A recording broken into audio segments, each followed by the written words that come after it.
Hello, I'm Stephen He. I'm here at Inked magazine at New York City, and I'm gonna try tattooing for the first time.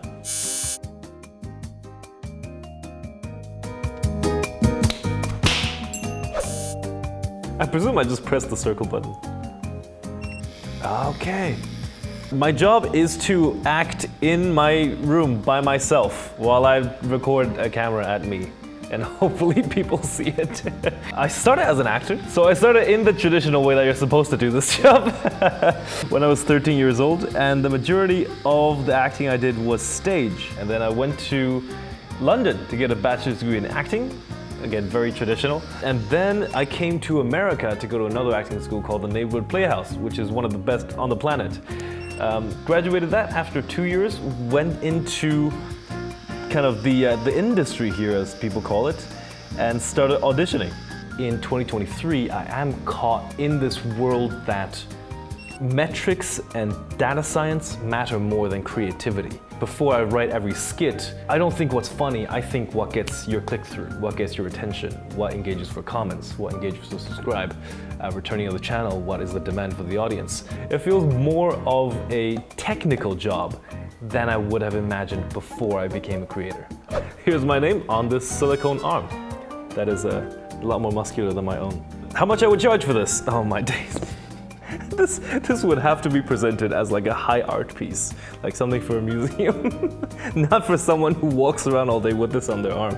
So I would donate it to a museum, the Museum of Failure, probably. I'll tell you the backstory of that meme. I was writing a skit about video games. I was playing Dark Souls at the time, and I think that was about 40 Asian Dad skits in, and I thought, I'd made so many skits that I kind of ran out of ideas. So I placed Asian Dad in a reactionary character. So he's no longer the engine that drives the scene.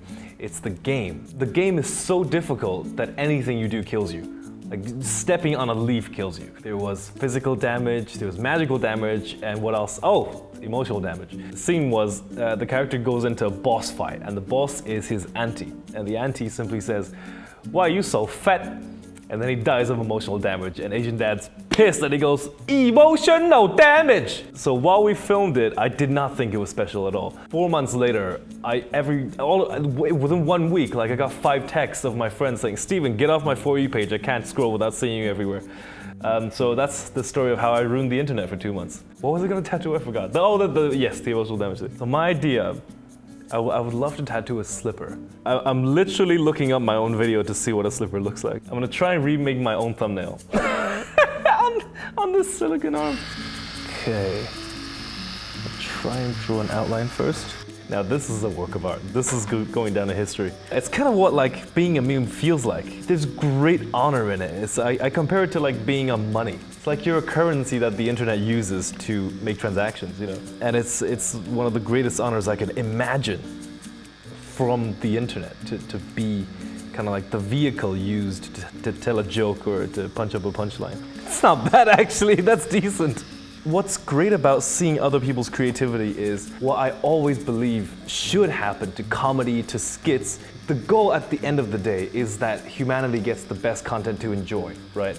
I would hate for that skit idea, those jokes, the performance or whatever, to die with me, if you know what I mean. What 100% should happen is I'll make this skit, and then somebody else should come and make it better than me. And then somebody else should come and make it even better. So, as competition drives up the quality and it makes skits funnier, it makes jokes land harder, it gets better performances, humanity gets the better content to enjoy.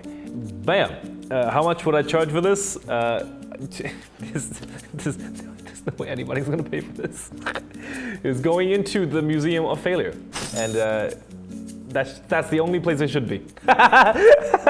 It should not be on somebody's arm walking around New York City.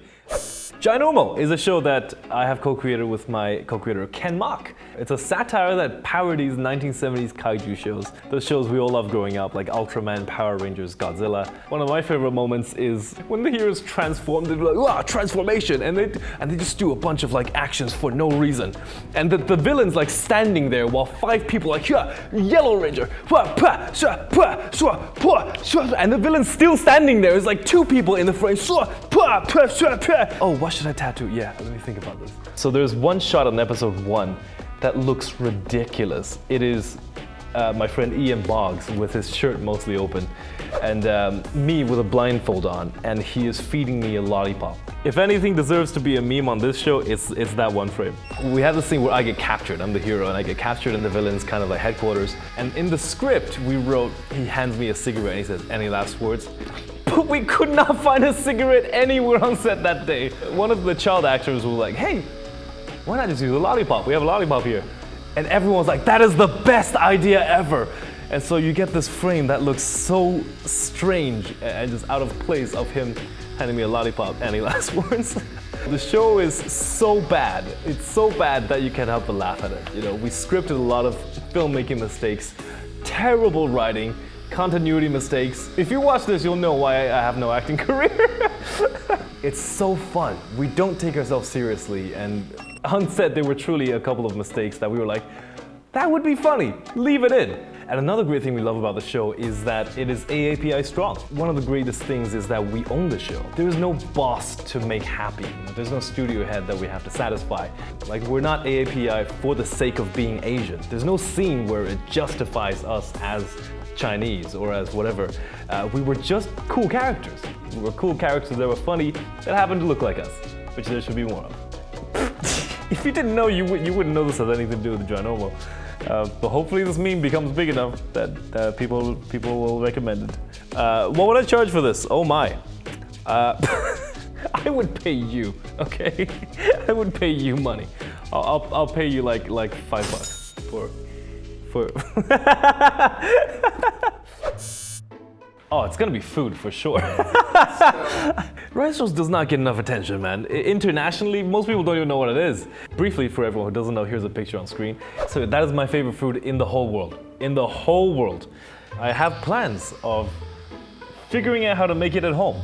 I've tried it once, it went horribly wrong. It was way more difficult than I expected it to be. Okay, so this is definitely the worst one so far. I don't even know what it looks like right now. Let me try and fix this a little bit. I actually don't consider myself an artist at all. I make a very strong distinction, which is, am I an artist or am I a professional? And of course I have been both. I have been an artist, and those 300 videos didn't get any views. So that's why I adopted the mindset of, okay, it's not about me. It's about how do I deliver to them what they want. And through there I have found success. I would like to go back and explore and maybe hit things that can be both. In the future, I would like to experiment, like, hey, here's the story I want to tell today, what do you think? No views? Okay, well that's going in the bin. Here's another one, and kind of experience the balance between the two. Here is my favorite food in the world, the rice roll. And the price I would charge for this is the price of a rice roll at 5 yuan, which it should be. Everyone, inflation, go backwards, please. I want my 5 yuan rice rolls. Which in US dollar, what's that? That's not that much at all. That's under $1. Yeah, well under $1. Wow, here's my friend's arm. His name is Bob. I've named him Bob. The experience, it's been very eye-opening. It's kind of fun, which is a terribly dangerous thought because I hope I never do this again. Especially not on any person. And that's not for me, that's for humanity. I don't think humanity needs me to be a tattoo artist there. I don't think it'll do any good to anybody. Inked Magazine, thank you for having me. I really enjoyed it. Find me on my channel, Stephen He, on YouTube, TikTok, everywhere. You can probably find me by searching The Emotional Damage Guy. Link in the description. Not that I know they're gonna put the link in the description, but I hope they do. Ginormal, it's currently 2 episodes are out. Friday, episode 3 are up. And hope by the time you watch it, it might be all out. For the heavily discounted price of free. See you there. Yellow Ranger, and the villain's still standing there. It's like 2 people in the frame. Oh, what should I tattoo? Yeah, let me think about this.